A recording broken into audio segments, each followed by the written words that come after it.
For this mini workout, I'm going to take you through some of my favorite exercises for mobility based through the spine. So with our spine, we have lumbar spine, lower back, then we have our thoracic spine, which is our mid back, and I do that rounding posture because that's the way we tend to sit these days, and that's the way we tend to look. And then we have our cervical spine, which is our neck.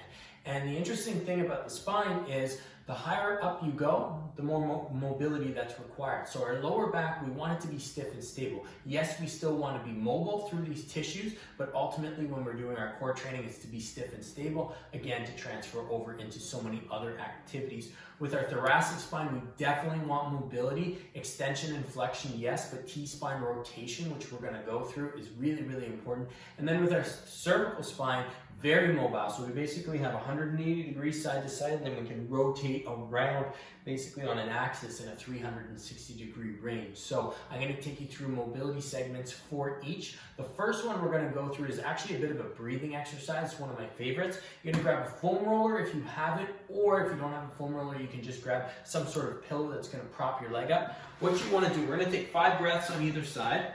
So I'm going to lean in here. My leg is nice and straight. The reason why we use this foam roller is to prevent rotating through our lower back. Our lower back really doesn't like rotation. When we mobilize our lower back, we're going to work specifically through flexion and extension, but any force placed on our lower back with rotation is a very vulnerable position for that lumbar spine. So that's why we have the foam roller here. And then I'm going to get my T-spine rotation all through that thoracic mid-range here, where I'm going to go. I want to be nice and straight from my head all the way down, and then I'm going to rotate outwards. And from here, I'm just going to take a big breath into my stomach. You don't have to force it, but you do want to fill up your belly as best as possible, as well as your rib cage. And it's going to be a little breath in. And then as I breathe out, typically I'm able to extend further out. Just opens up that chest, opens up that rib cage a little bit. Breath in.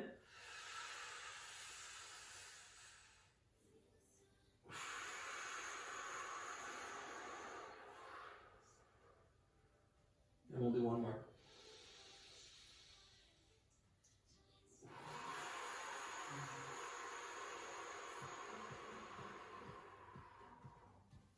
And now I'm going to go to the other side, and as I do it on the other side, I'll show you from this angle here. So you're going to see, as I get into position, lower back stays nice and flat, and then I'm going to rotate out here. So I'm still flat through my lower back, but we start to get that extension rotation through our T-spine. Arm comes out. I typically can't rotate as far on this side. I'm a right-handed shot when it comes to any sporting activity, so I tend to have more rotation on my right side than my left. From here, watch after this breath. See how much I can lean out further? Breath in.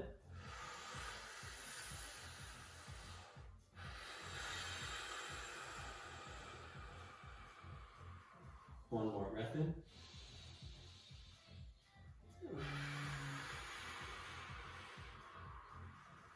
And I can almost get my shoulder all the way down to the floor. I absolutely love this exercise. It's one that my body definitely needs. It's one that I probably perform at the beginning of 95% of my workouts. And again, it's also great for if you do any sort of shooting sport. So whether it be golf, whether it be hockey, anything that requires rotation backwards and down, T-spine rotation is exceptionally important.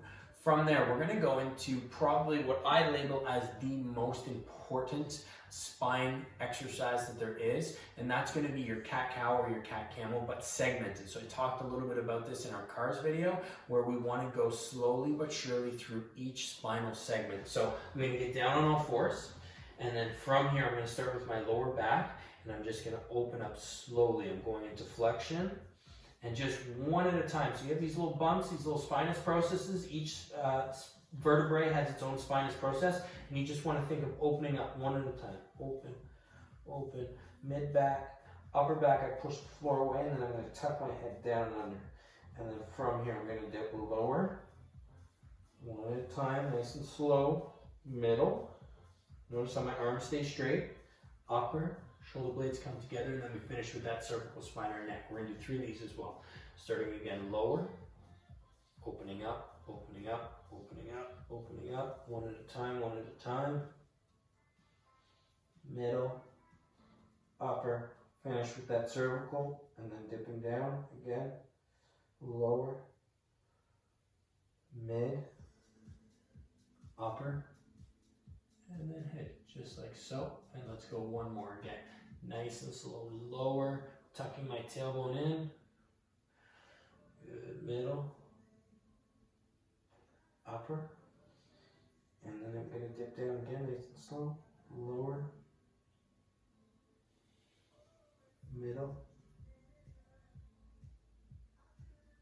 and upper. Voila. Great thing to do with this exercise is film yourself, watch, and then see which segments have a tougher time opening. So what you'll see is there's certain segments that open, but if you get this sort of hinging point, that's where you want to open up the vertebrae around that little hinge to get it more round, and that's that is going to help tremendously was the word I was looking for in reducing risk of injury, so that hinge point is no longer there. And same thing goes for extension, but with extension obviously we don't have quite as much extension range as we do flexion, so it's harder to see. Another great thing to do with this exercise is to do it with a partner and have that partner just tap your spinous processes one at a time as you go up, and that gives you some good sensory feedback to just open up each segment.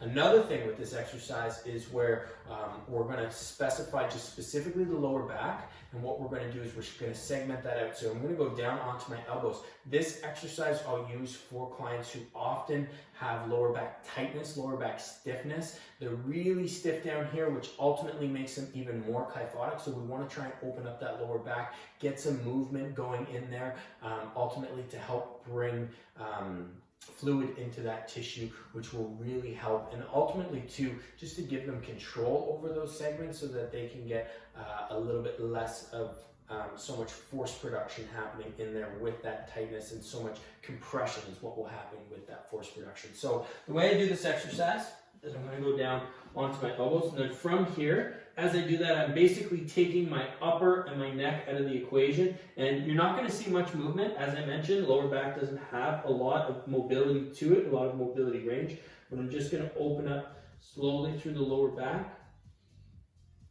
and then I'm going to dip down and under, and open just like so. And then I'm going to open back up, lower, going into flexion, and then I'm going to dip down and under. And one more time, lower, opening up into flexion, and dipping again, down, into extension. And again, so for anyone who deals with stiffness, that exercise can be really, really good. Moving up to our thoracic spine, this next exercise we call quadruped extension rotation. Again, really good warm-up exercise before your workouts or before sporting activities. What you're going to do is you're going to go down on all fours. I'm going to take my two fingers and tap them just into my temple. I'm not pushing in or anything. I'm just holding there for reference. From here, I'm going to dip my elbow down, and then I'm going to rock and lean back. Extension rotation of that T-spine. One, I'm going to go for 5 each side. Each rep, you want to try and lean back a little bit further. And as you do so, you just pull that elbow up, get that shoulder blade to retract in as best as you can. The more T-spine extension rotation that you have, the better your scapula, your shoulder blades are going to work. That was 5. We're going to switch onto the other side. Dip down, rotate up. That's 1. Dip down, rotate up. That's 2. Dip down, rotate up. That's 3. Dip down, rotate up. 4, and dip down, rotate up, and 5. Voila. And then for the last exercise, what we're going to do is cervical spine, my favorite. We're just going to take it through its entire range of motion. So we call these controlled articular rotations for your C-spine or your neck, where I'm going to dip down. And then from here, we're going to go 3 slowly. Just going to rotate that ear down to my shoulder, lean all the way back, left ear, left shoulder, and that's 1. If you've never done this exercise before, oftentimes, and I've actually had this happen with clients, oftentimes you're going to get creaks and cracks.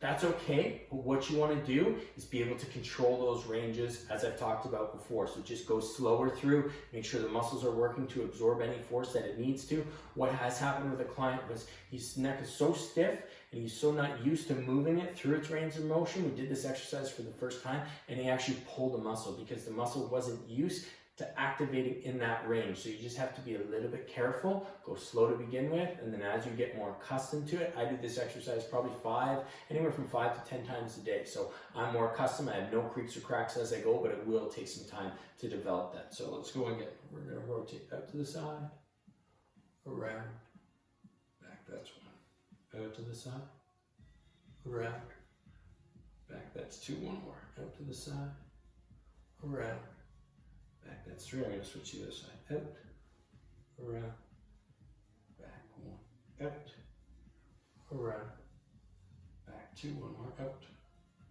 around, and back, three.